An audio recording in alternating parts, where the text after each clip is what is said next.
To everybody out there, and depending on what part of the country you're in, Shabbat Shalom, because you should be in the evening of the day.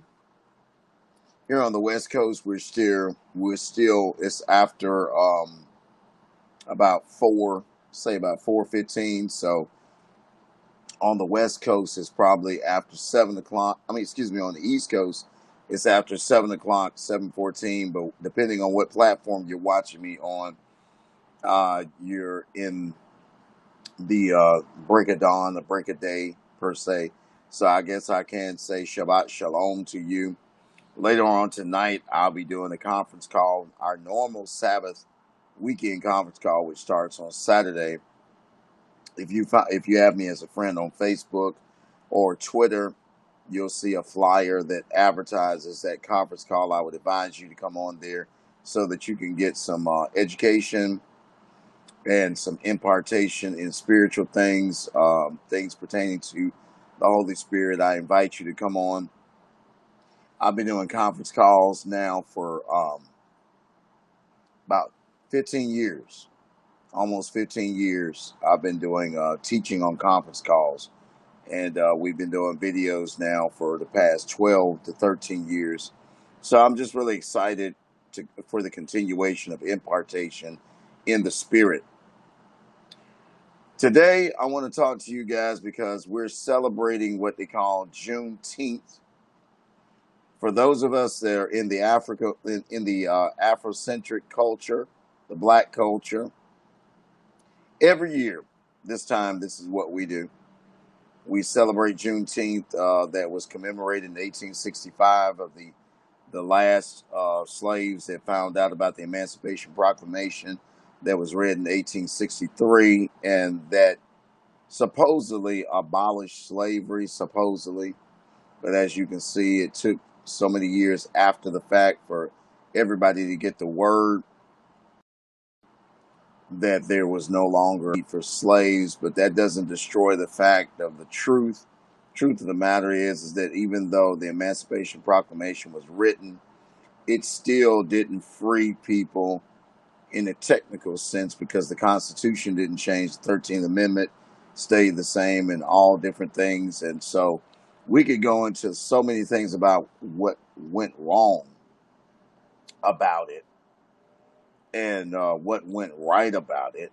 But I want to jump into today and the pure presence of what this day means on in 2020, in the wake of the murder of George Floyd, Breonna Taylor, Ahmaud Arbery, and other people's murders that have not been filmed or even mentioned by some of the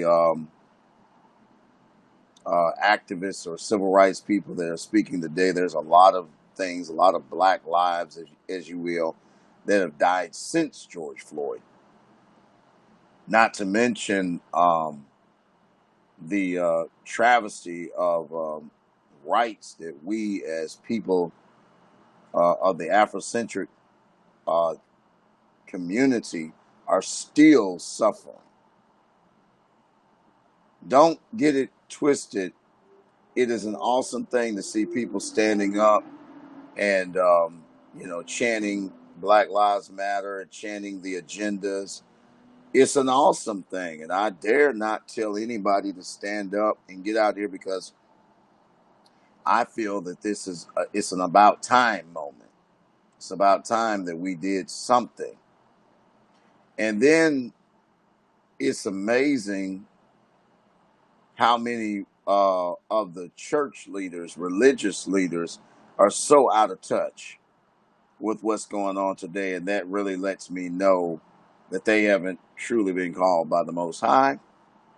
Because if they had been called by the Most High, they would know that it's going to take the spiritual voices of people that are sanctified and sold out to the cause of the kingdom, to the Most High, to the blood of the Lamb, Yahusha, Jesus, that we're going to make the difference in this end time as far as speaking out and making a change and a difference. Because change has to come from on top.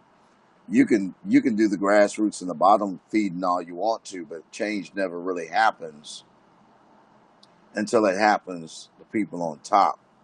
So, how's that affected the Juneteenth celebration and the Juneteenth recognition of 2020? Glad you asked me that question because it has affected it in a major way that now all of a sudden people are aware of Juneteenth. The biggest question is why is Juneteenth not recognized as a national holiday? Or better yet, why is it that major white politicians, white preachers, etc., because the major people we're talking about are politicians and preachers. Why is it that our white counterparts have not even acknowledged Juneteenth, let alone even wanted to say it even existed? But now, in the wake of all the social injustice that we are experiencing in the world, not just the United States, but in the world, all of a sudden now we want to talk about Juneteenth. Now, I know there's some people that's out there sincere about all things that they're doing, celebrations, stances, and so on like that. I get that. But coming from a black man's perspective that has been fighting for 30 plus years for not equality, and I want to really say this strongly, I've not been fighting for equality. We've been fighting for our place, to have our own voice. There's a difference.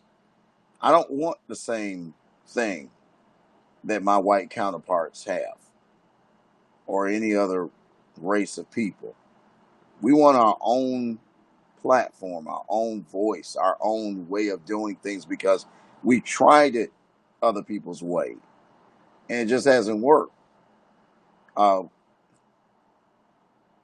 People have hid behind religion so long that they'll throw the Jesus Love You act, and bit more don't understand what Jesus loved than the man on the moon, and they'll make people feel convicted if you are pro-black, and the only thing you want to do is to upgrade our people and the awareness of what Afrocentric people know, which is hardly nothing, because a lot of people don't read their history, or better yet, they're not being taught by history. You're letting the white oppressors teach you a history that they have no clue about. That's not even found in their history books. That's why they call it his story. And the equality thing goes, that's a watered down message that's being put out there because a lot of people are afraid to stand on their own. Every time black folks get to talking about doing something and making a real change and creating things for our own businesses, our own media networks, and all the different things that we should have. Here comes the inclusion, people. Everybody want to be included on our struggle and our dream. And I'm not saying that white people can't stand with us, and I'm not saying Asians, Milanos, they can't stand with us. But what I'm saying is that until black folks understand how important it is for us to stand for us, we can get people to stand for us all day long and all night long, and it's not going to really make much of a difference whatsoever because you're letting other people speak for you, and we're not speaking our mind and telling our experience. I'm tired of people bringing up statistics about police brutality, uh, you know, systematic racism. We know all that stuff exists. And if we go by statistics, then we won't see the staggering numbers that we as a culture are experiencing because just like the police have a code of ethics not to talk or not to tell on each other, when you go into the black community automatically has a no snitch code. So we're not going to talk to the press or to the survey takers about what's really going on, because we as people in the Afrocentric culture have been taught not to take our mess out to the street. Whatever happens in our house stays in our house. And that's something that we've been taught on a continual basis. So to debunk a lot of these statistics that are out there, they're on who's giving them? Who's giving these answers? Who's the ones taking these surveys? Okay, because you surely are not going into the black communities or to some of the poorer communities and asking them these questions. Because for one, they're not going to talk. That's just not the way of people. They don't snitch. You know, they always use that phrase, snitches get stitches. Or, you know, there's some other things that I won't say because I'm on a platform where I don't use that type of verbiage and language. But we don't talk about what's going on. So there's a lot more murders, a lot more injustices that have been done to our race, our culture of people than what has been projected out there, especially now with the awakening, with the George Floyd murder and all the other murders that have taken place. We just don't talk. And with the help of technology today, now we're starting to see the atrocities, and no one can stray away from that now because it's being caught on camera. You know, hello, candid camera, snap, snap, you're there. So you can't deny what you're doing because it's there.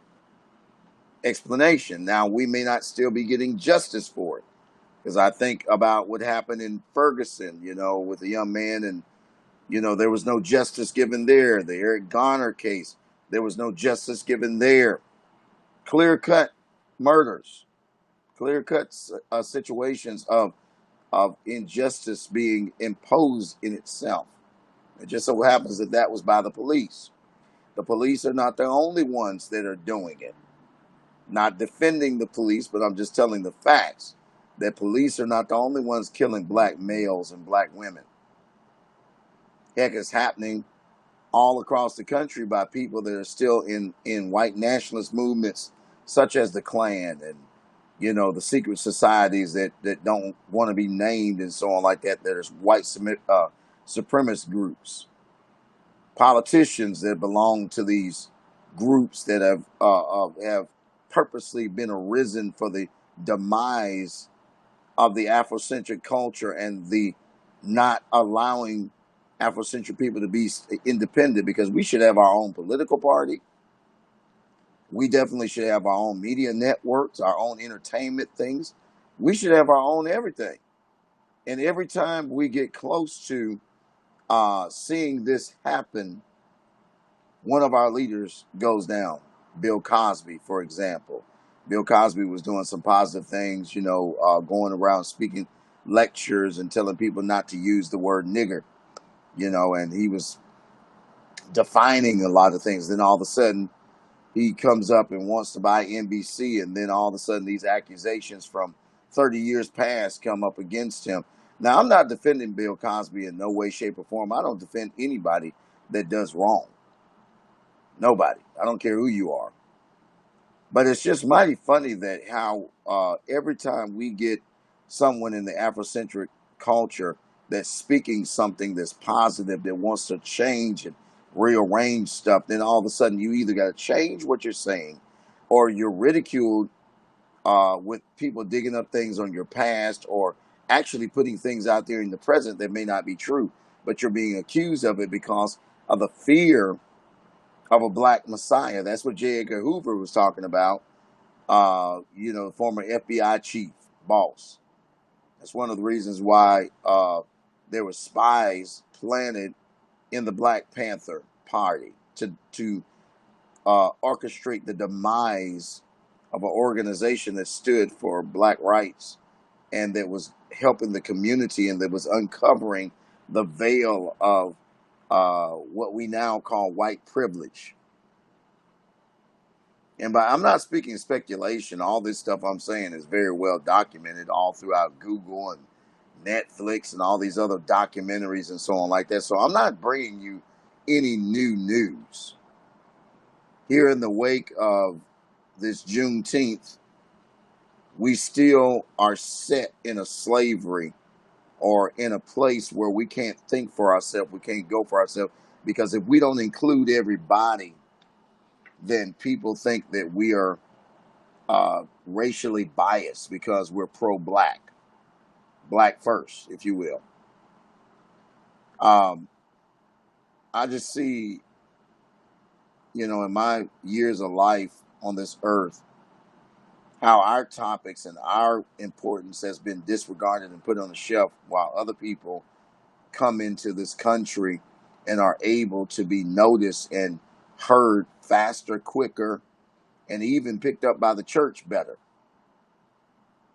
I mean, because we have separatism on the church on the weekend, whether you worship on Sunday or you worship on Saturday. We see separatism in the church because nobody wants to hurt anybody's feelings. We don't want to call people out for what they truly are. Well, see, I don't have to worry about that. I don't have that worry on my mind or anything like that because I've been called as an apostle. I know some of you don't believe in apostles because you don't really understand what an apostle is. But in this day and time, in this situation, circumstance that we're dealing with in the world right now, this is when we need apostles to rise like never before, because apostles come up against injustice and set standards. We set order. We come in and we right the wrong. We may not have all the money, but we got the voice and we got the blueprint. We got the word that stands with us. And I know this is not in the nature of a lot of people because they've always seen the apostolic anointing from a church perspective. But we're world leaders. We're universal trendsetters. We talk about the things that nobody else wants to talk about. And we hit subjects that are probably more sensitive to more people than any other subject that there is. That's what we do. We stir up trouble. We're not to be liked. We can be trusted, but most of the time we're not to be liked because we're going to say things that some people may take as offensive, but it's thought provoking to get you to think about and to do something about things and make a change. Now, I've been hearing a lot of Christian leaders lately, just chickenly, and I want to say that very strongly, chickenly standing up and saying, oh, we got to come together, the kumbaya speech. But you're not defending your culture. You're not defending the people that have been really oppressed in this country. Our whole heritage has been spit upon. Everybody says we've come such a long way. Oh, we had an African American president. Yeah, we had an African American president that was limited in his ability to do for his own people because it's not politically right. Let's be realistic about it. I mean, President Obama faced more adversity than any other president because he was the first. Now, whether he'll be the only one or not, I don't know. Because right about now, I'm not a fan of the Democrats or the Republicans. Here we go again, another election, 2020, and we've got to select from the lesser of the two evils. For that reason, I'm not even going to tell anybody who to vote for or who not to vote for, because this is not about politics. Because we know that politics is wicked. The whole sphere of politics is wicked. So it's no need in sitting up here giving support to someone. My support is in the kingdom of Yah, to be exact.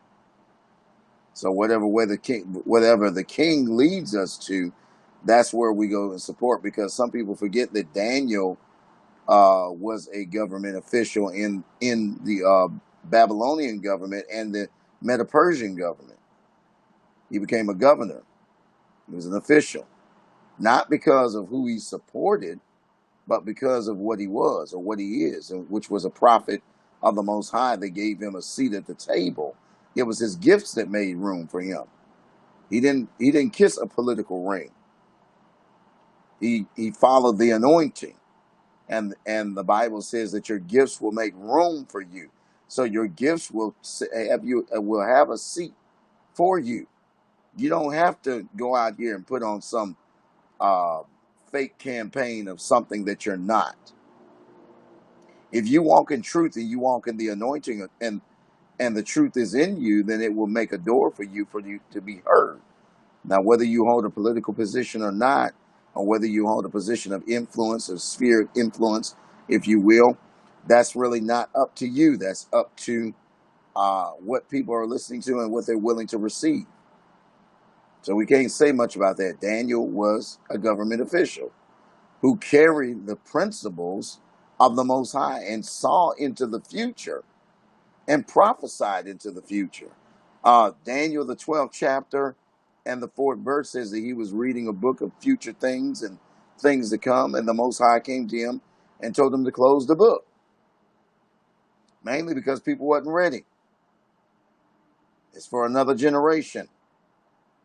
The book of Enoch plainly tells us in the first chapter of chapter number 1 that these prophecies that have been given for Enoch is not for the generation that was spoken to at that time, but for a generation far off. I'm inclined to believe that that generation is us because of all the calamity and circumstances that we're seeing. I'm inclined to say that. I have plenty of biblical evidence to back that up. But then again, today on June 19th, 2020, I think all people can go on the internet and find the story of what this thing is all about, Juneteenth. But again, if we're going to go and talk about Juneteenth, and if we're going to celebrate that, I say to my brothers and sisters, let's not stop at Juneteenth. Because one of the reasons why, and this is my philosophy, and I guarantee you my philosophy is probably right. The reason why we don't have Juneteenth as marked as a national holiday is because if the U.S. government did that, then they would have to seriously consider reparations for the descendants of slaves. Makes sense, don't it? Because you can't celebrate me without paying me. You can't celebrate my struggle without atoning to the sin. So if you're going to celebrate Juneteenth, you might as well go as far as to go into reparations and just change this whole constitutional thing and just admit America's greatest sin, which is slavery. Change it all around and do right by the people that have carried this country. The African American culture, as people like to say. The only culture, the only ethnicity of people that have been oppressed in the United States that have never come against the United States. You don't see Africa waging war with the United States, or Haiti waging war with the United States, or even the others, Antigua. You know, we never waged war. We always were obedient. We fought in the wars. It was black blood that was spilled in the world wars, in the Korean War, the Vietnam War, and the Persian Gulf War, which I served in. You know, it was black blood that was spilled that led us to this point. So if you're going to make or talk about giving us a holiday on Juneteenth, then you might as well go all the way with it and take it to the whole nick in the nick in the cranny, which is talking about reparations. Might as well just go and do it all. Atone for the entire thing.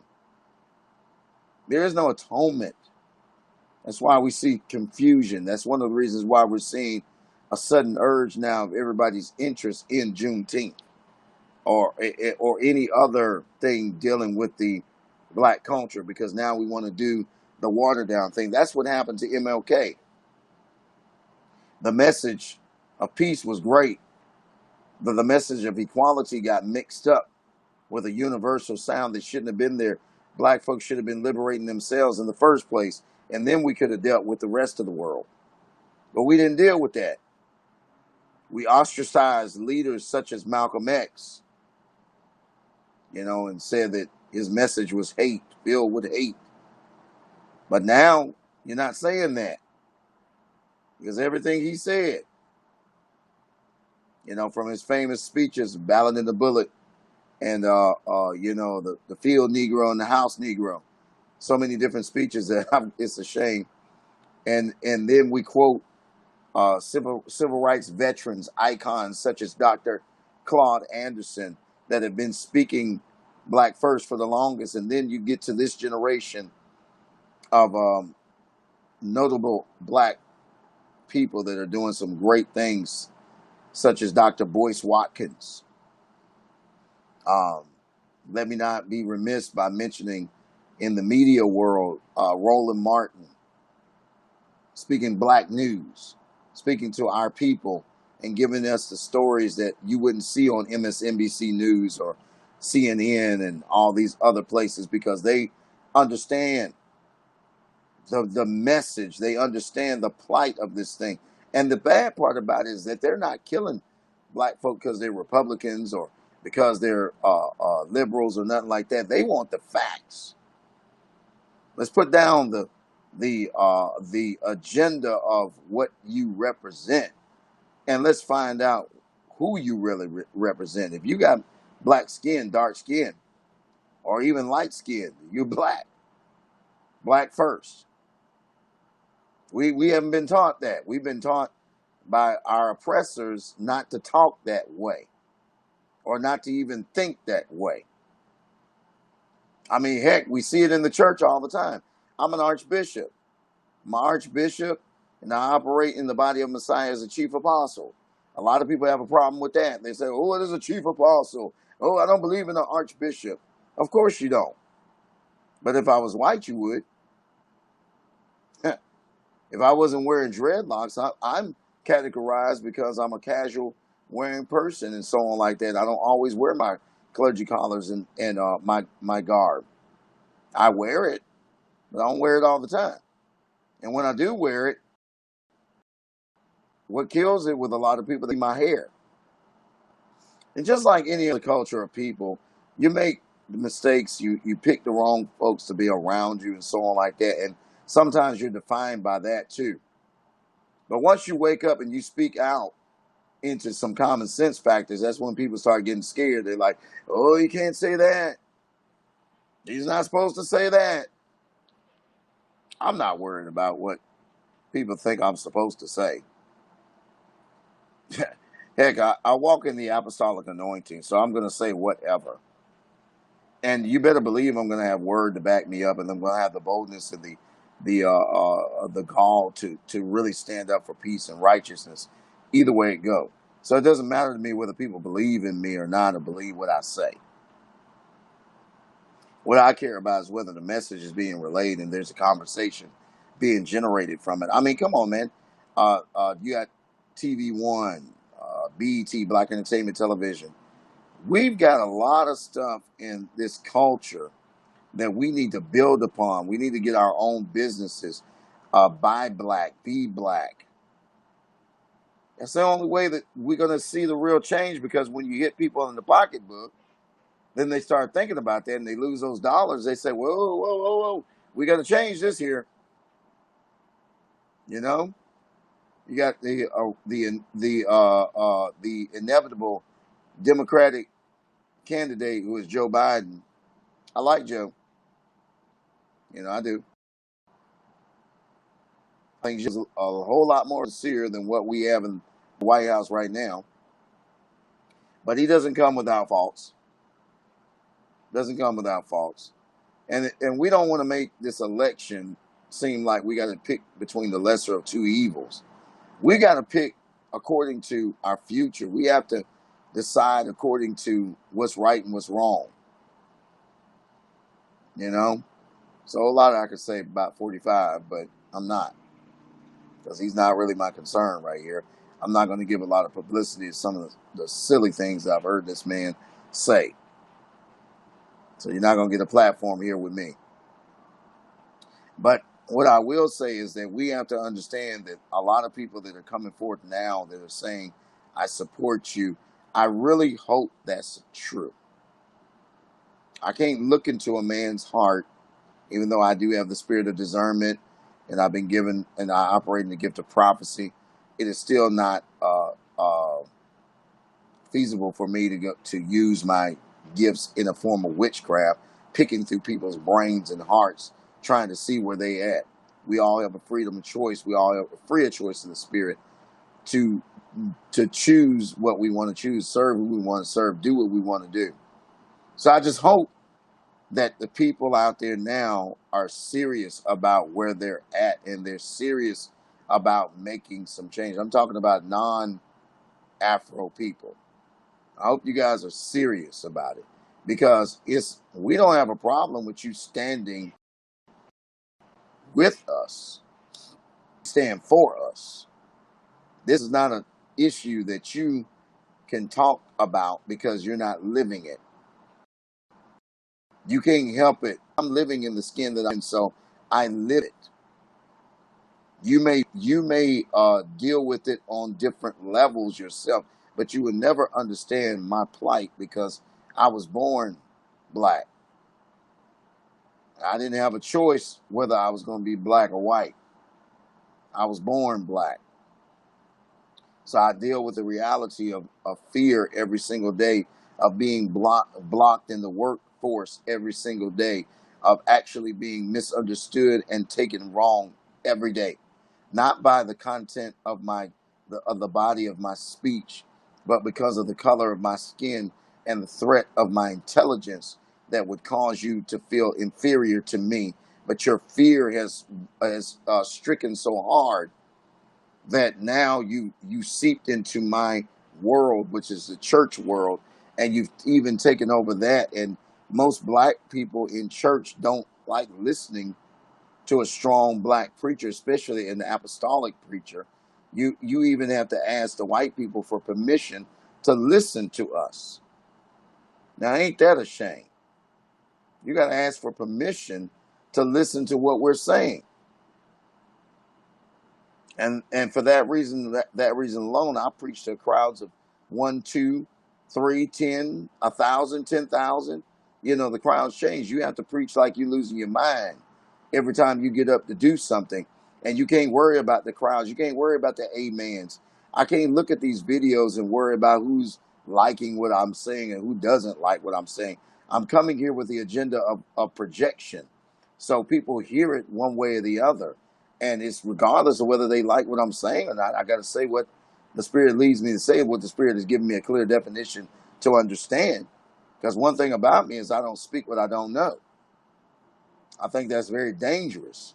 And then to speak without certain types of clarity and always speak in riddles in a roundabout way and say, oh, the Lord is going to keep blessing you. The Lord is telling me those are roundabout ways.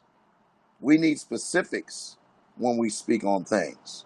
Now, I heard a preacher, it really disturbed me. I heard a preacher saying that there is no reference to color in the Bible. Well, that's a popular thing to say if you want to continue to preach in popular places. Yeah, that's a very, very good thing to say. But it's a very incorrect thing to say, because there was race all in the Bible. I mean, there was battles between the Egyptians, the Israelites, the Chaldeans, the Babylonians, Medo-Persians, the Greeks. Man, race is all in the Bible, people.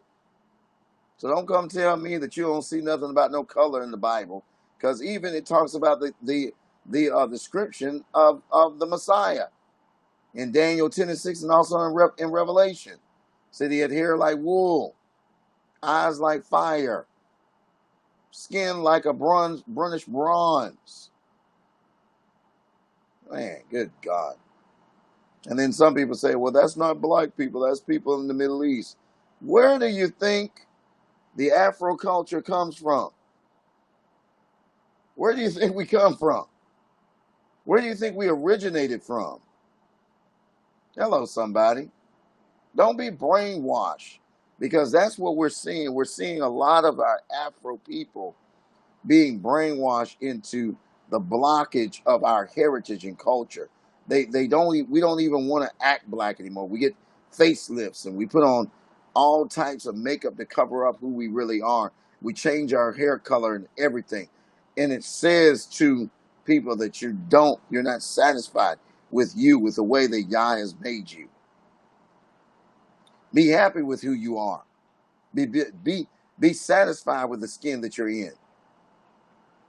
Maybe you might have a big nose. You might have a curved up eyelid or whatever the case may be.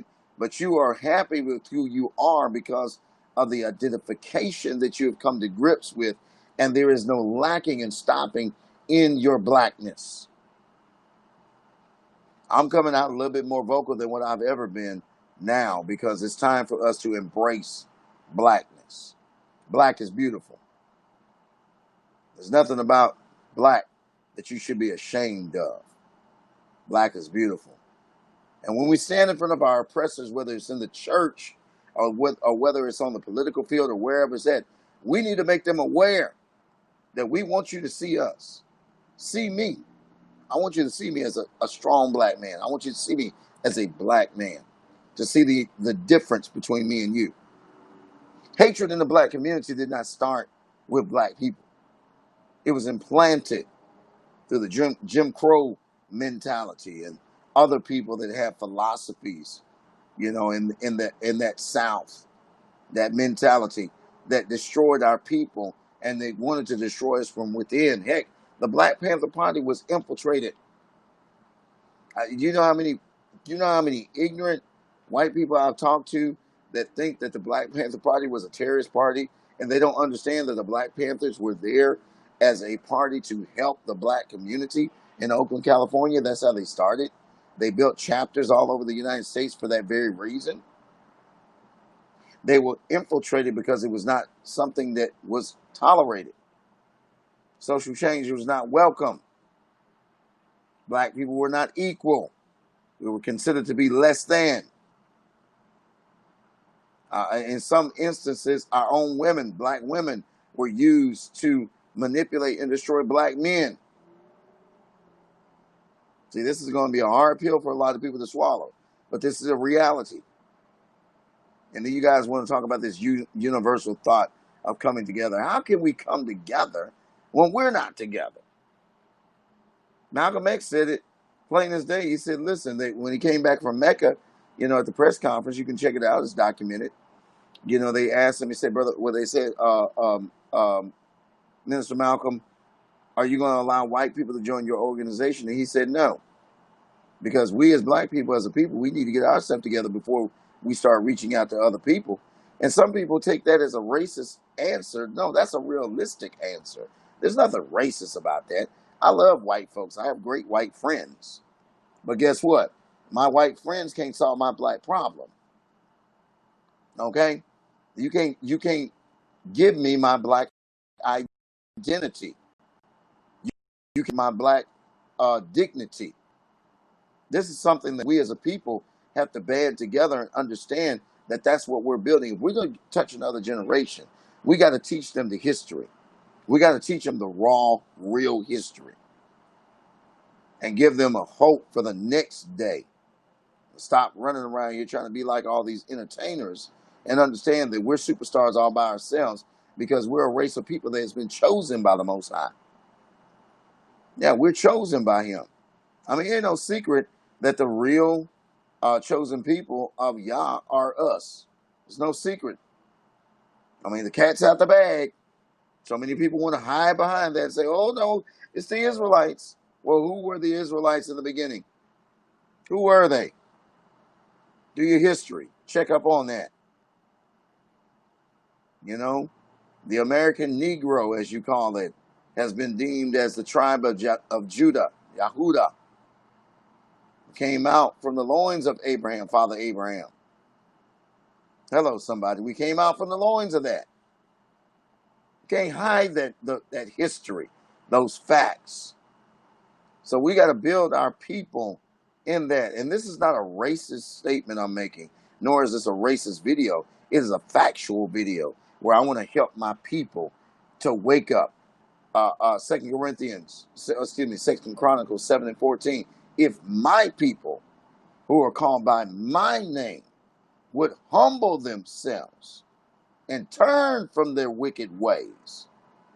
Then will I hear their prayer and heal their land. Come on, somebody. We got to come to a reconciliation within ourselves to be able to be noted in that way. Yes, we are supposed to worry about our own soul salvation, but do not be deceived in this time. For we are marked, because the Antichrist, the Anti-Messiah, shall come to power. He'll come to power in the midst of calamity and confusion, and he'll come with an answer. And this will start the 42.5-month reign of this world power that comes for the purpose of Satan, to raise up the kingdom of Satan. You can't forget all that stuff. See, if we're really into biblical history, oh yeah, that's right, I forgot. Because some people are not really apostles, so they don't have the real blueprint, so they're not teaching revolution in restoration. They're teaching glamour in church. Ain't nothing glamorous about fighting on the battlefield in the spiritual warfare. There's nothing glamorous about that. Man, you get talked about, ridiculed, people lie on you. They come up and make up stories. Man, you got to be ready for that. You got to be prepared for that. You've got to be battle tested and on the mark so that you can be ready for what's coming your way. The Apostle Paul said in 1 Corinthians, the 4th chapter, he said, we the apostles are likened as to the scum of the earth.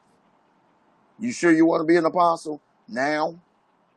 Hello, I'm talking to all my religious people out there now, because I know there's more than just religious people watching me, but I'm speaking to the religious people now. Y'all want to sit up here and tag apostle to your name and don't even understand what an apostle does. You don't even have the scars of the apostle. You're not even a mentor, let alone a spiritual father. And you say you're an apostle. You don't even have the evidence of battle scars.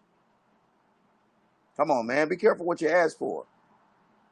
And then you got a whole lineage of people in the African, the Afrocentric culture, that the majority of them from the ages of 20 below or 30 below, within their 30s and below, that don't really understand the struggle and the great demise and the great disguise of America and other places to keep us from knowing who we are, keep us from banding together and spiritually coming in spirit and truth and knowing truth, trying to keep us away from that.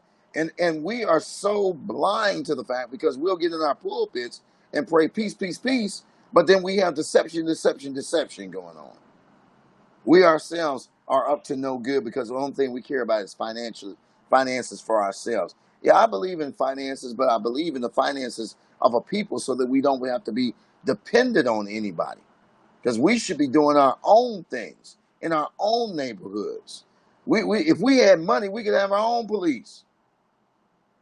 I'm talking about trained police, trained sensitive police, not these ones that's out here killing folks every day because they've been doing it for the longest. They just got caught on camera. Now everybody's making it a point, which is great. But what about all the other George Floyds that are out there dying, and Ahmaud Arbery's and Breonna Taylor's and et cetera, et cetera? Travesties because someone caught it this time. Someone caught it this time. Remember, Emmett Till got killed for supposedly looking at a white woman. Emmett Till. Young Emmett Till. Man, are we forgetting? Are we so sanctified and so holy now that we're forgetting the struggle that is still obviously in our face? Are we so sanctified in our pulpits that we don't want to start accountability of our white brothers and sisters, that we'll just purposely say that we all come from one blood and so on like that? Yeah, we come from one blood spiritually. Sure, Christ he died for everybody, but he didn't come for everybody. If you read the Bible and scriptures correctly, it said that he came for the lost sheep of Israel. And Paul, who was Saul at the time, was appointed the apostle to the Gentiles. So the apostle Paul spoke the engraftation of Gentile, of the Hebrew. Okay? So let's get the story right. Apostles and bishops and all these other people that y'all got this history all jacked up, that you done perverted and twisted the word to mean what you wanted to say so that you can gain your tithes and offerings from people because you're getting paid for telling lies. Heaven forbid we have ministry supported for telling truth. Speaking of that, I dare you to sow into this ministry because we're about to do something. We're about to make some accountability. So you can go to the Cash app, hit the $, type in Chief Apostle Kepha. Kepha is spelled Kepha. Or you can go to PayPal, paypal.me/capital K, capital I, SREAL. I need you to sow because I got big plans to go around on truth tours, telling things and building up our community and getting folks that want to make a difference come together in that. Since I'm in the church field or the spiritual field, thank you. It is imperative that we speak truth. Like I said, you got media people out here that are doing things such as Roland Martin. I have so much respect for Roland Martin and what he's doing as far as the things that he brings every day on Roland Martin Unfiltered that we don't get a chance to see on CNN, MSNBC, Fox News. You don't see what Roland's putting out there. You don't see that. Dr. Boyce Watkins and a effective voice in the community that is building people in black business. Building people in black business. Okay? Dr. Claude Anderson, one of the veterans and original black activists of our time, and the truth that he's speaking, the Powernomics. His book Powernomics. Look him up. Man, there's some people making a difference out here. Dr. Umar Johnson, who's building the Frederick Douglass Academy. These guys are really making some moves, and we need to support them in their efforts to bring a people out of a sleep status, of a comatose state, and bring them into a reality state of where things are really at. I support these people. I even go down to even Dr. Larry Reed, entertainment. But I'm supporting these people that are out here making a stand, and they're being shot, bullets left and right, and lawsuits getting thrown at them, and what else? And they're doing it for us. I myself have had bullets thrown at me. I've had bad marriages, relationships, and all these different things that have happened that have delayed my progress in future as far as greatness. It's okay, because I'm still standing. I'm still talking. Elton John says when he came back from his drug addiction and alcohol addiction, he made a song that says, "I'm still standing, better than I ever been." Fighting like a true survivor, living like a little kid. Y'all don't hear what I'm saying to you. I'm fighting a good fight. So are you. Regardless of what platform you're watching me on, if you're watching a replay or you're watching me live, whatever the case may be, man, you should be motivated right now to make some things happen, because you no longer have to be something that you're not. Society is opening their ears and they want to hear your pain. They want to hear your reality. Don't hide from your reality and your pain. Don't hide from your truth. Do not hide from your truth, because now is the time that we need to speak it. We need to bring it to the forefront, and we need to make it known who we are and what we stand for. Ha! Y'all don't hear what I'm saying. I ain't Presbyterian. I'm not Republican. I'm not Democrat. I'm not Baptist. Oh, y'all don't hear what I'm saying. I'm not Catholic. I'm black. That's what I am. I'm black first. And then whatever ideology I decide to adapt to is that my ideology, my path of my choice of journey. But I cannot decide on not being black because I'm black. At the end of the day, I look in the mirror, I see a black man. I see a black man and a black leader. So I encourage all men that we come together Put all this little petty junk behind. You ain't got to be politically right no more. It's okay. The world's ready to hear the truth. We never in this point in life have come to a point where people are ready to hear truth like they are now. So speak it. Speak it. Don't hold your mouth. Don't hold back on it. Talk it. Nothing wrong with you having your nappy hair, your beard. Talk it now. Be proud. James Brown says, say it loud. I'm black and I'm proud. Say it loud. And on this day to commemorate what happened in 1865 when everything finally got down to Texas and they found out that the Emancipation Proclamation came about, let's not do this in vain. Let's not let that go in vain. I'm pushing, everybody says we want a national holiday. We want reparations. We want accommodation for our pain and suffering over all these years. 1865 to 2020. That's a lot of suffering. I ain't talking about before then because we know what happened before then, but I'm talking about from 1865 to 2020. We have still had to deal with oppression, racism, indifferences, blackballing, all that stuff, man. I'm calling for this stuff to come up and for us to speak up now and talk about the injustices. Because people say they want to listen now. So if they want to listen, let's speak up where they can hear us.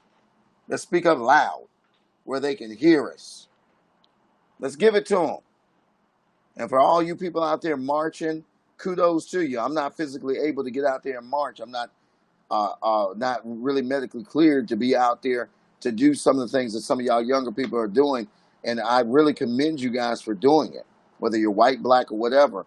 I commend all of you for taking a stand and exercising your rights to protest. But for old dogs like me, we got to come together on the table. They're the muscle, we're the brawn.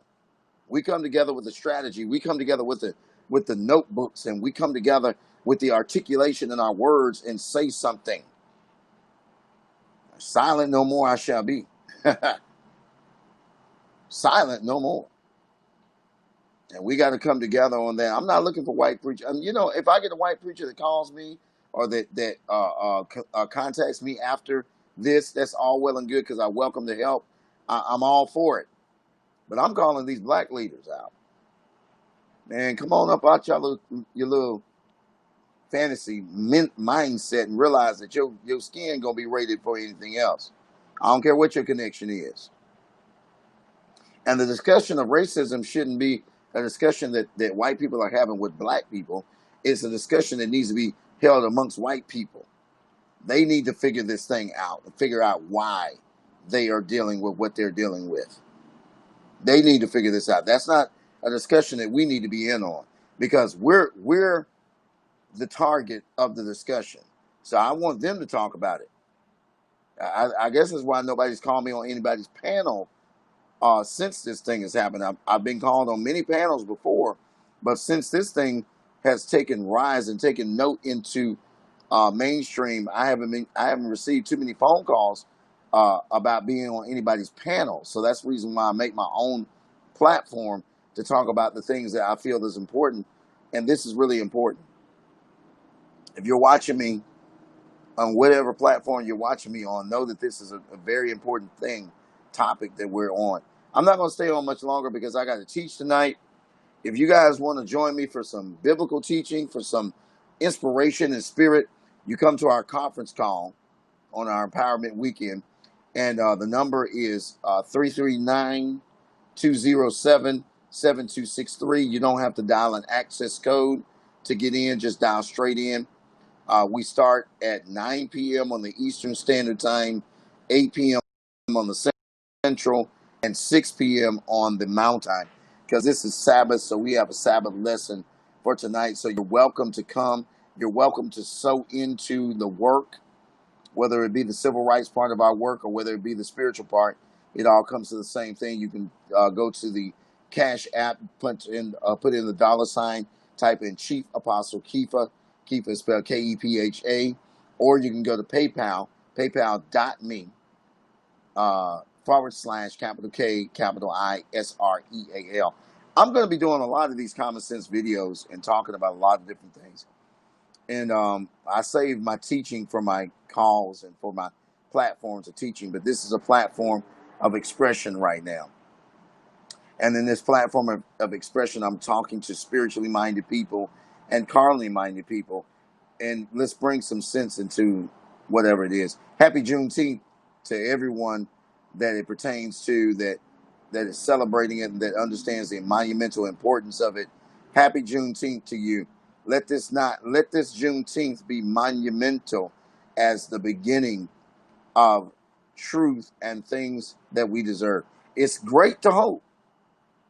Faith is the evidence of things hoped for and not seen. So let's hope for something great in this hour. I'm Archbishop Dr. Kifa Ben Israel, thanking you for taking the time to watch me and listen to me. And until the next time, shalom, Shabbat shalom.